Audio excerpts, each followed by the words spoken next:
Et bonjour à tous, j'espère que vous allez bien. Bon, mauvaise nouvelle pour l'auteur des faits, mais très bonne nouvelle pour la famille d'Émile, n'est-ce pas? Les chaussures d'Émile, ou une des chaussures, attention je parle au conditionnel, serait dépourvue de lacets. Alors qu'est-ce que ça veut dire? On nous fait croire, on essaye de dire que lors d'une balade, il aurait pu marcher et arracher un lacet qui serait parti dans des feuillages.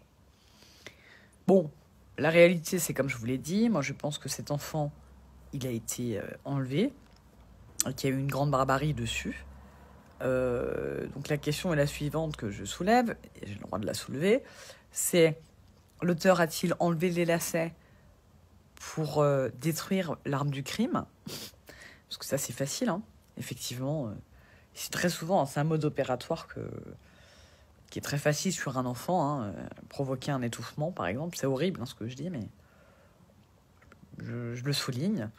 Et donc, pour ne pas qu'on reconnaisse son ADN, parce qu'on sait que dans des tissus comme ça, si vous voulez, l'ADN, il s'ancre. Il s'arrête et les enquêteurs peuvent le trouver. Voilà, parce qu'il ne faut pas prendre nos scientifiques à l'IRCGN pour des débiles, hein. Eux, ils savent faire leur travail. Ils savent remonter la piste de l'ADN. Vivement qu'on attrape l'auteur des faits, hein.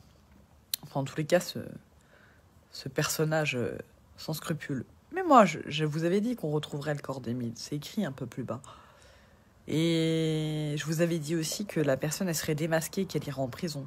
Alors, j'espère que je me suis pas trompée dans l'espace-temps. C'est ça le plus important pour moi. Et qu'on soulève les autres dossiers judiciaires et qu'on les éclaire. Pensez à tous ces enfants qui disparaissent, toutes ces victimes de barbarie. Et toutes ces familles, bien évidemment, endeuillées ou qui ne le sont pas parce qu'ils n'ont jamais eu de nouvelles de leur enfant. Voilà.